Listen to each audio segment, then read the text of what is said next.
The snow had already begun to fall when Catherine Morley found the thick, cream-colored envelope lying on her doorstep.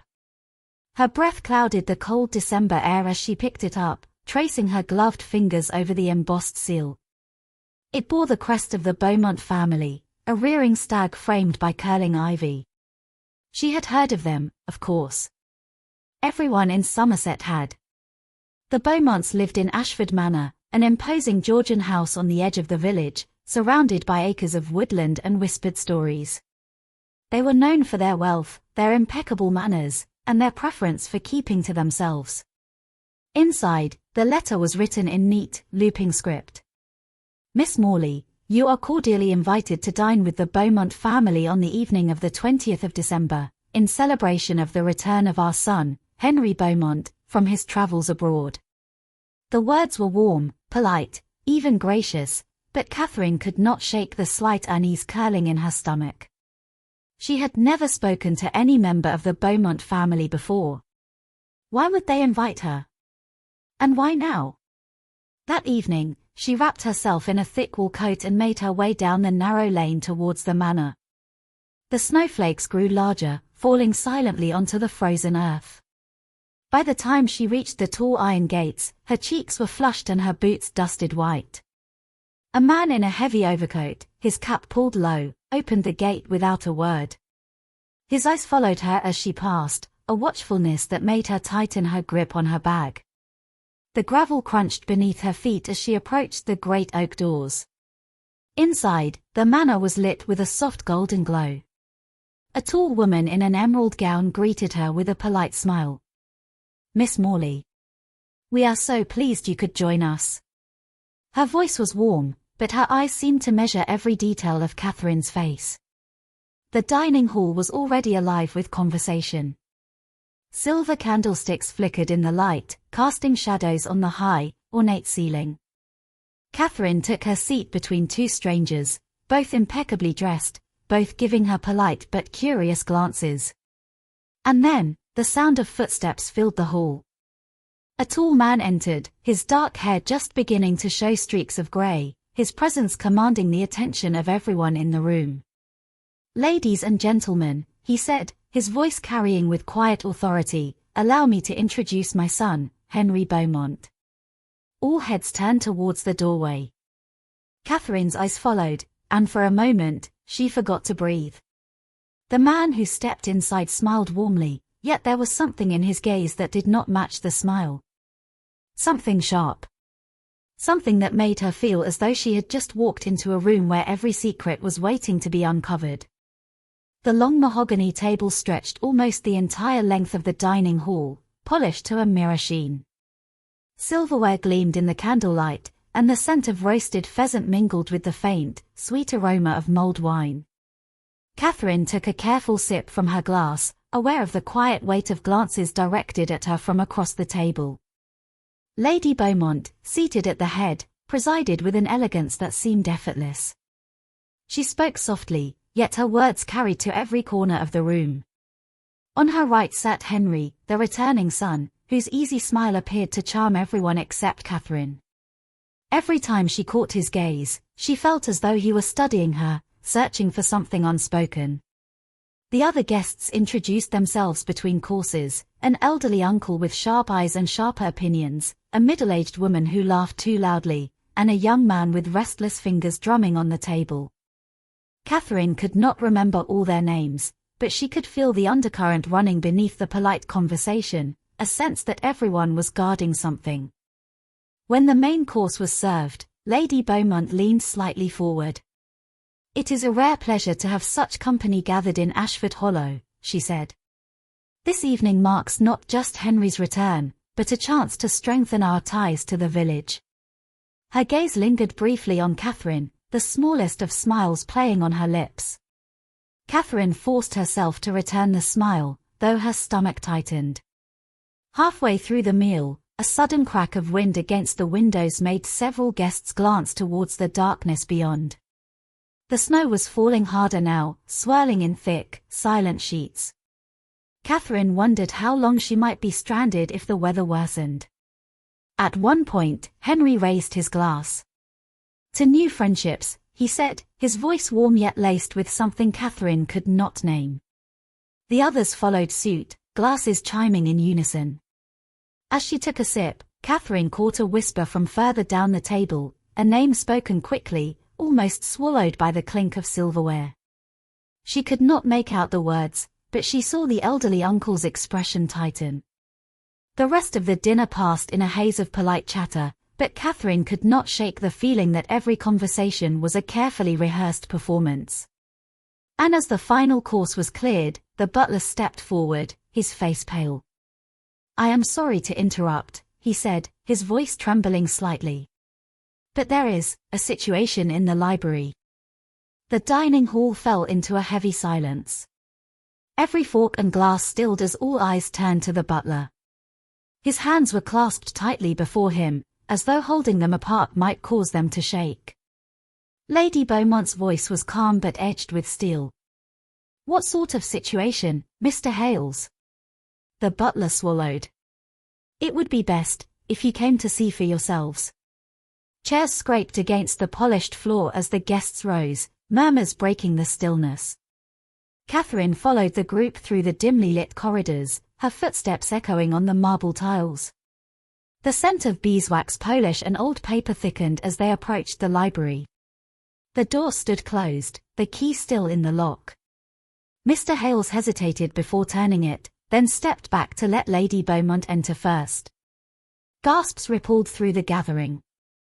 Inside, the library's tall windows rattled in the wind. The fire had burned low, casting shadows that seemed to reach for the walls.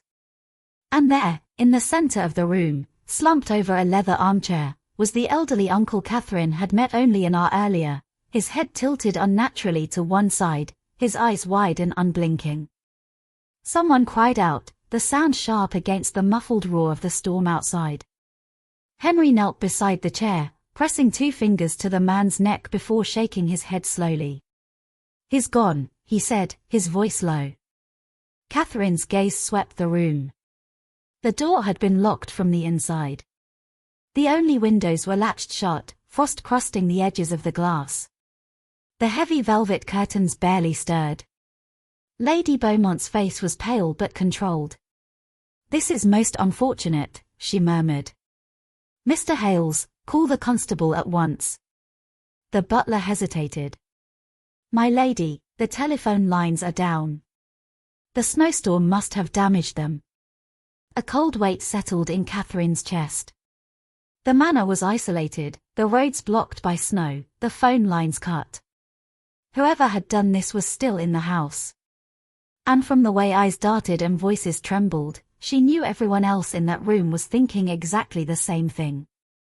Lady Beaumont closed the library door with a firm click, as if shutting it could contain the grim truth inside. The guests gathered in the drawing room, the fire burning bright but doing little to ease the chill that had settled over them. Henry stood near the hearth, his expression unreadable. "We cannot panic," he said, his voice calm but carrying a note of command.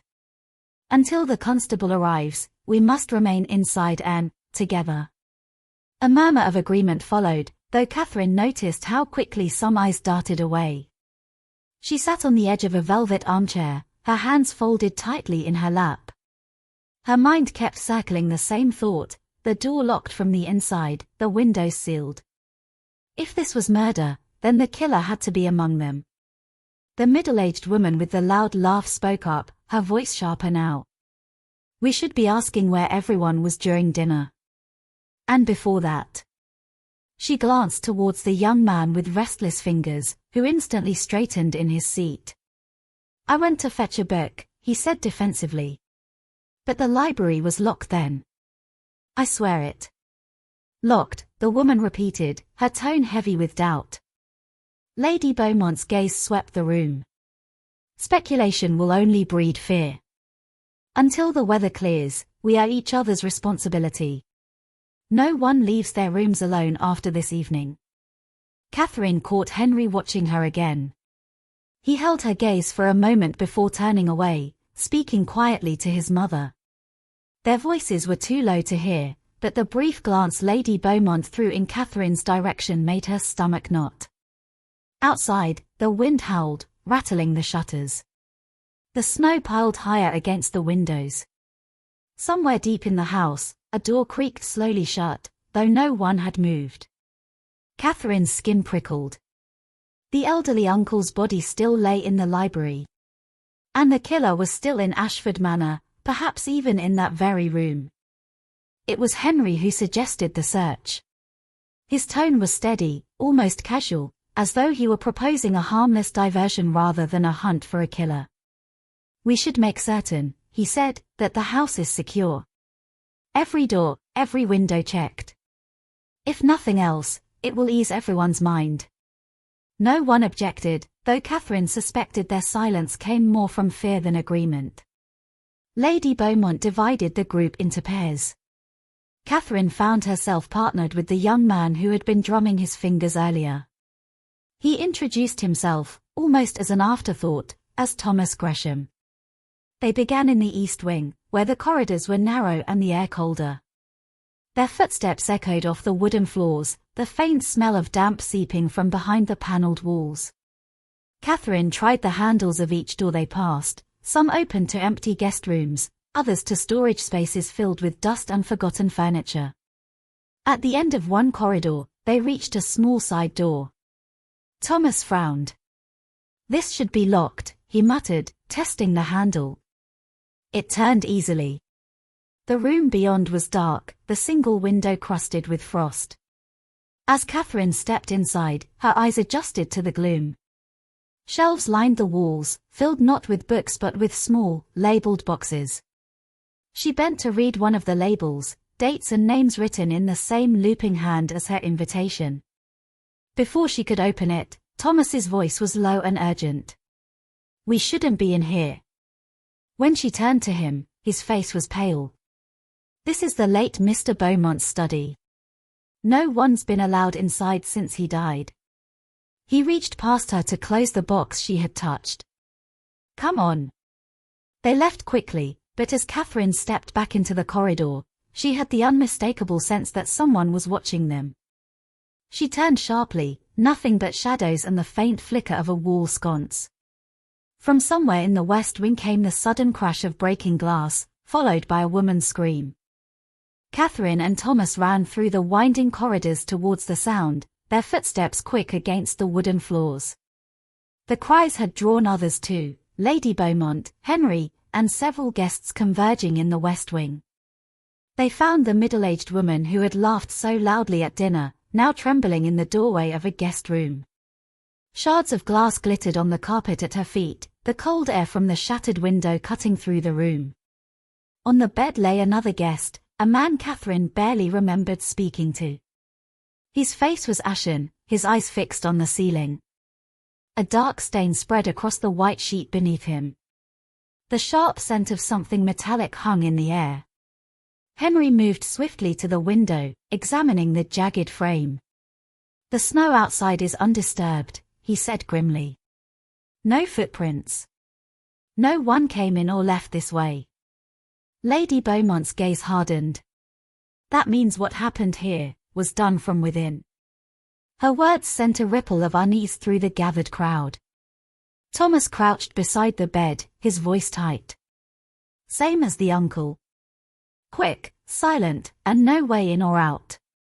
The woman who had found the body clutched the doorframe. "I heard glass break. I thought," she stopped, her breath hitching. "I thought it was the wind." Catherine's mind raced. 2 deaths in the space of an hour. Both in rooms that should have been secure. The storm outside had turned fiercer, rattling the walls as if it wanted in. Or perhaps, she thought grimly, to keep them from leaving. Henry straightened, his eyes scanning the group. "Whoever is responsible is still among us. And until we find out who, none of us is safe." The firelight in the hallway flickered once, then again. And then, without warning, the manor plunged into darkness. Catherine followed the narrow staircase that led from the servants' corridor to the attic, the boards creaking beneath her careful steps. The air grew colder with each level she ascended, until her breath hung in front of her like pale smoke. A dim light flickered from a small oil lamp resting on the landing, its weak glow casting trembling shadows on the walls. At the top, the door stood ajar. She pushed it open slowly and found herself surrounded by dust-covered trunks, stacks of moth-eaten blankets, and shelves lined with forgotten relics. The scent of mildew clung to the air, mingled with something sharper, something metallic. She moved towards a large trunk in the far corner. It looked newer than the others, its brass clasp gleaming faintly. She knelt and touched the cold metal. To her surprise, it was unlocked. Inside were piles of yellowed letters bound with twine. She picked one up, squinting to read in the dim light. It was addressed to Lord Beaumont, but the handwriting was not English, it appeared foreign, elegant yet hurried. Before she could read further, the floor creaked behind her. Catherine spun around. In the half-light, a figure stood in the doorway, their face obscured by shadow. "You should not be here," the voice was low, almost a whisper, but it carried a weight of warning. Her grip tightened on the letter. The figure stepped into the light, and Catherine's heart lurched. It was not one of the guests she had seen at dinner. The stranger smiled faintly, closing the attic door behind them with a soft click. "Some secrets," they said, "are dangerous to uncover." The lamp flickered once, then went out, plunging the attic into darkness. Catherine's heart pounded as she stepped into the dimly lit drawing room, where the surviving guests sat in a tense semicircle. The storm had begun to ease, but the heavy silence in the house was more oppressive than the blizzard outside. Lord Beaumont, pale and exhausted, fixed his eyes on her. "You have something to say, Miss Morley?" he asked. Catherine took a deep breath. "Yes. I know who killed Philip." Gasps rippled through the room.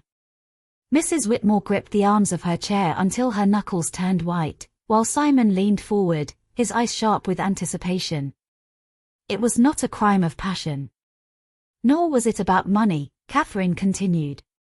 "It was about silence, and secrets buried for decades." She turned her gaze to Evelyn, who sat by the fire, her face unnervingly calm. "You killed him, Evelyn." Evelyn's lips curved into a faint smile, but her eyes glittered with something cold. "And what makes you so certain?" "You slipped away from the dining room during the toast," Catherine said. "I found the faintest trace of your perfume in the library.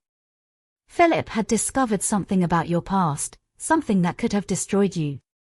That is why you had to silence him. You knew the storm would keep us trapped here and you thought no one could prove it was you."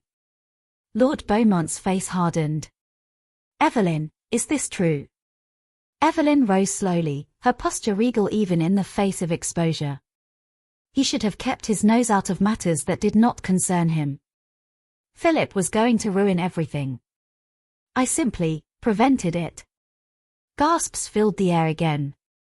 Simon moved towards her, but she stepped back, her voice steady.